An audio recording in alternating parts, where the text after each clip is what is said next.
Hi, this is Scott Garibay, and today we're going to answer the question: are Dungeons and Dragons 5th edition players more oblivious than Fortnite players? Let's get into it. All right, so I am just so blessed. I live an incredibly blessed life, and one of the greatest blessings of my life is I have 4 children. I have 2 boys and 2 girls. I have the complete set twice, right? Of course, I'm a collector. Right?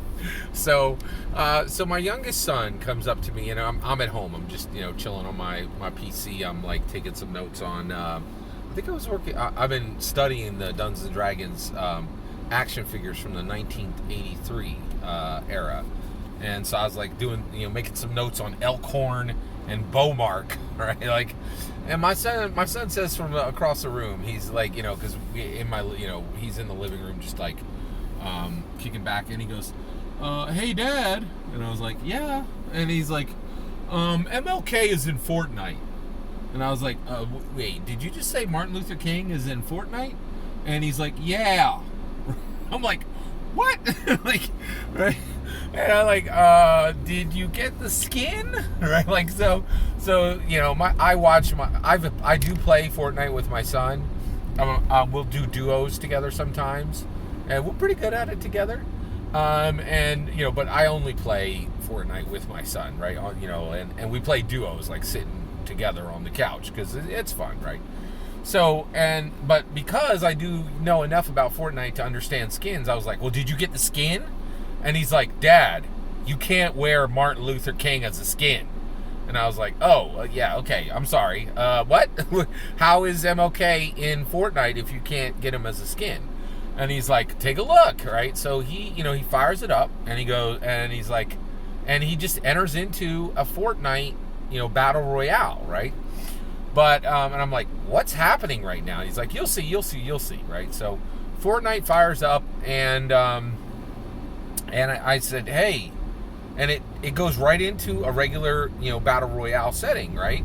And then I'm like, wait a second, there are some differences. That's not a regular Fortnite battle royale setting. Where's your gun? And he's like, no guns. And I'm like, where's your axe pick on your back? And he's like, no melee weapons, no ranged weapons, right? He's like, this is MLK. And I'm like, well, where's the bus? Where's the bus in the sky? He's like, no buses in the sky, right? He's like, this is, and then he says, look, Dad. And he shows me, and he says, look, it's the it's the Lincoln, it's the Abraham Lincoln Monument, right? It's the Lincoln, memorial. It's the Lincoln Memorial. And and then he turns around, he turns his Fortnite character around.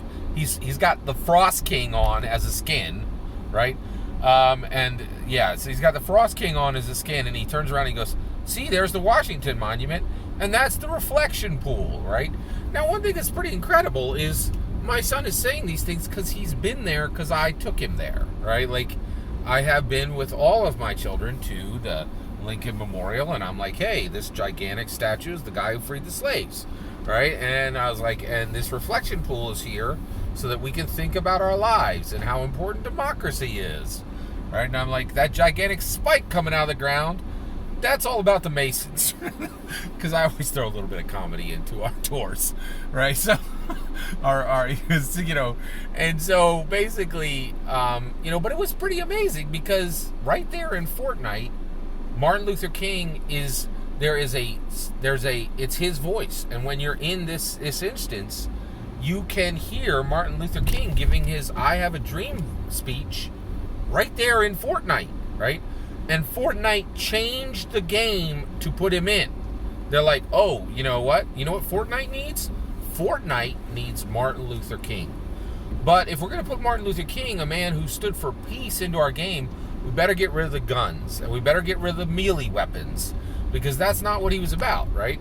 Now, I know what you're thinking. You're thinking, oh, well, aren't there a whole bunch of teenagers flossing at the Lincoln, at the place where Martin Luther King gave his "I Had a Dream" speech? Well, they even changed the emotes, right? So that you could put up a sign, you could do a sit down, like a sit-in stance, and all the emotes are changed to be appropriate to what Martin Luther King stood for, except one. I think one of them really didn't fit. So basically, but they really did. They did what they could to be respectful of Martin Luther King. Now, here's my question. All right, so let's talk about this. For probably about 5 years now, I've been saying Dungeons & Dragons is not a game, in my humble opinion. And only the most ridiculous fool would think it is. Dungeons & Dragons is clearly the next evolution of human intellectual, is the next step in human intellectual evolution, right? People who play Dungeons & Dragons because they have explored gender, because they have explored identity, because they have multiple sets of memory, because they have multiple thought patterns, because they have multiple sets of emotional sets, sensory palettes, right? We aren't like dungeon masters, and dungeon players are beyond human. They don't really live in the same world that regular humans live, right? They've experiencing something that has fundamentally changed them as entities, right? And so I've been saying for 5 years, hey, D&D is more than a game, right? Now, I'm incredibly thankful to the dozens of people who make my channel a daily thing, right? And listen to everything I'm saying. But at the macro level, ain't nobody listening, right? Everybody's like, oh, Scott Garibay thinks that D&D is more than a game. Oh, whatever, right? Like, and people just don't agree with me. Like, and at the macro level, this is not something that's catching on, right? But now we look over at Fortnite, and there are, not kidding, hundreds of thousands, maybe low millions of players in the MLK section of Fortnite, saying, guess what? Fortnite is not just a game. This is where I grow to experience culture. This is where I go to honor dead American heroes. This is where I go when I want to understand the foundations of my nation better. Fortnite, right? So the reality is, unfortunately, Fortnite players are realizing that Fortnite very well may be more than a game, but maybe a cultural revolution, a cultural change, right? And that what it can be used for is far beyond a game, right? But apparently D&D 5th edition players are not, they are more oblivious than Fortnite players, right? So we got some work to do, people. When Fortnite players understand the cultural, intellectual, social, racial ramifications of Fortnite better than Dungeons & Dragons players understand their game, which has been around for 50 years and has far more aspects that are more revolutionary than Fortnite.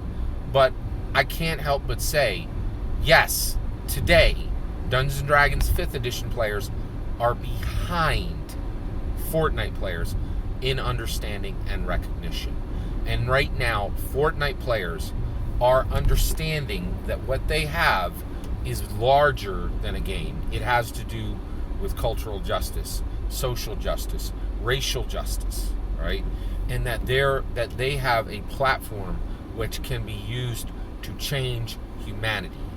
And Dungeons & Dragons is well behind Fortnite players. I'm very sad to say it, but the fact is there. It is very shockingly clear that Fortnite players are showing more intellectual resonance, more understanding, and they have made their wisdom check where Dungeons & Dragons players have failed their wisdom check. All that's my opinion. Do you think I'm wrong? Do you see what I'm seeing?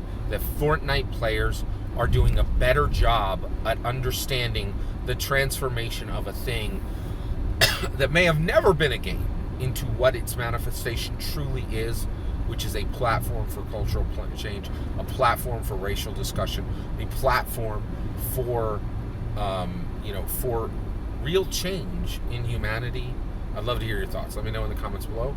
Please consider liking and subscribing, and have a wonderful millennium.